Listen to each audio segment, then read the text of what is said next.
Hello and welcome back. I hope you are well. Today I'm going to show you what I've been up to for Inktober day 5 to day 10. And here we have day 5, which with my prompts list is mountain, and I drew a mountain lion.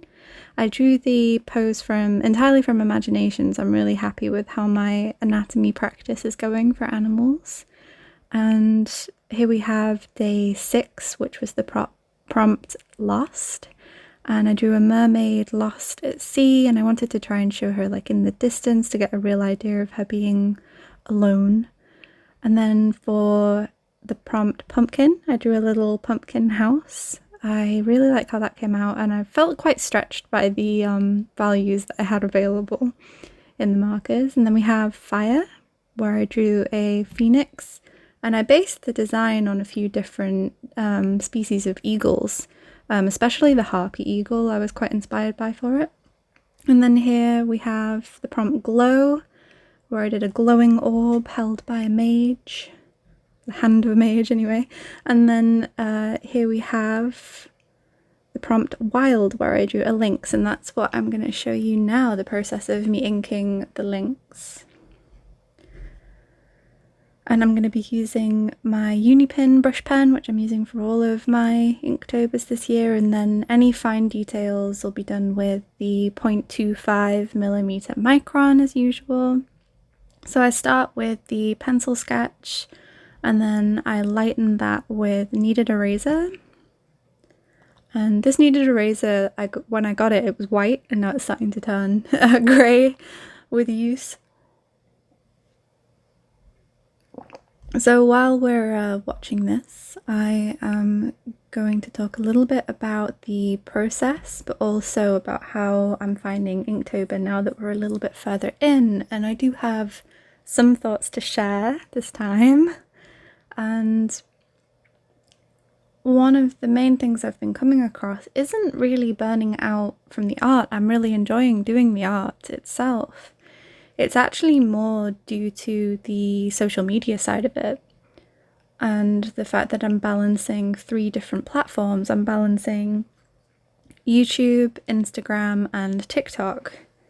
So that involves doing a landscape format, long video like this for YouTube, and then we've got the profile format, short clip videos for TikTok, also for Instagram if you're using Instagram Reels, but then also pictures for Instagram posts. So it's quite a lot involved on a daily basis. And although I suppose I'll talk about YouTube first since it's most relevant to this video. Although I'm only recording one process video per week, because I'm limited by what I can record with, I can't record short clips at the same time as doing these time lapses for YouTube. So I can't record the process for TikTok or Instagram when I'm doing a YouTube video. Now, I can cut down the size of this video and then use those clips in TikTok or in Instagram Reels, and I have done that before, but the quality isn't quite the same as if I were recording it in profile, because I'm cutting down the video into a smaller slice, so it's not quite as crisp as it could be if I were doing the recording in profile from the start. So that's one thing to keep in mind when you're doing a daily challenge and you're doing both YouTube style videos and then also TikTok and Reel style videos. And then another thing is that for every day I'm doing, if we just move YouTube aside, if we're just talking about TikTok and Instagram, I'm recording clips of the process for the short videos, and then also taking photos of the finished piece. So taking photos of the finished piece is probably arguably the easiest bit. Once you have an idea of how you're going to do the flat lay, or how you're going to hold it or whatever, then You can do that every time. So for the last few Instagram posts, I've been taking pictures of them outside because there's really nice lighting at the moment. You get the fall colours and the fallen leaves in the background, which is really autumnal and very October, Inktober, so I've been doing that. And I'm not finding that bit too difficult. It's a little bit weather dependent, of course, so I have to rush outside when it's nice and bright and not raining.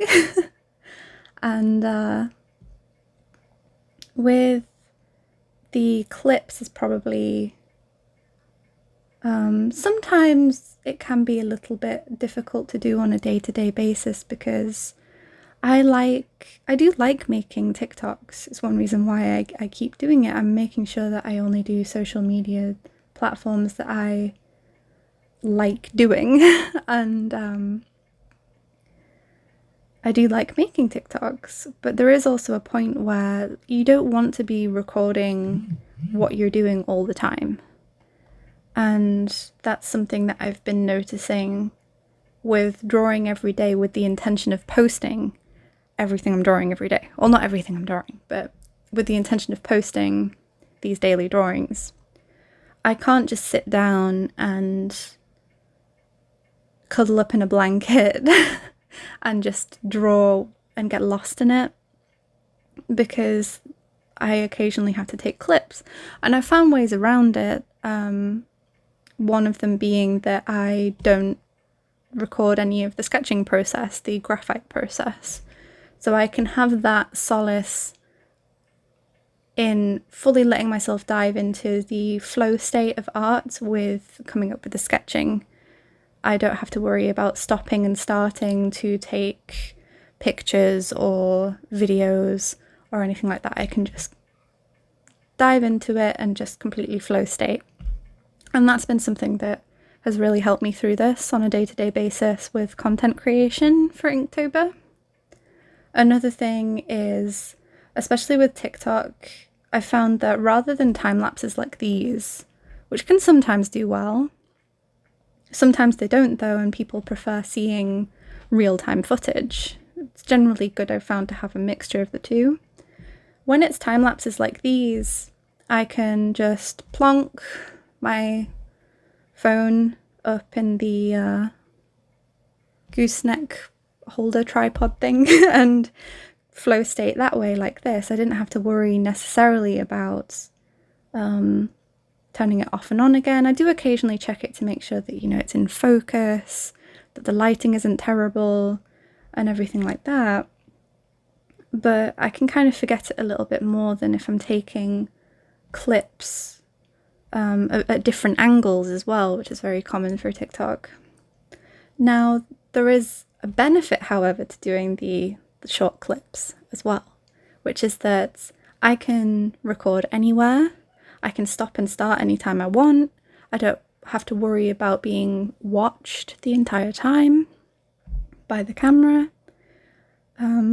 So I've generally been picking the thing that's best for me that day to do, and how I'm feeling, what mood I'm in, how I want to draw. Do I want to draw at my desk? Then a time-lapse might be better for that. Do I want to draw outside? Taking clips might be better for that. And I've kind of been figuring out different ways of making content in ways I enjoy, depending on my mood and things like that. So I've definitely noticed that this week, and it's been interesting so far. I suppose now I should probably talk a little bit about the process since we're nearly done. With this one, I just kept it ink. I have been doing some with markers, but for this, I just wanted to enjoy some line art today, just pure line art. And I mainly used the brush pen for most of this, and the micron was mainly used for the whiskers. I really like how the sort of the two tufts of a mane that the Lynx has, I really like how they came out. I didn't draw this from reference. I looked at a bunch of different pictures of lynxes for like a good 10-20 minutes or something, then closed them and then drew this, which I think it's very similar to, I believe, Claire Wendling does a similar thing when I watched a video of her going through her sketchbooks. Sometimes I like to draw from reference, sometimes I'll like take in a bunch of inspiration, close it all and then sketch, and then sometimes it's imagination. It's nice to have a variety in my art practice, I find. So yeah, this is the Lynx now. Let me know in the comments how you're doing with Inktober, and I will see you next week. Bye!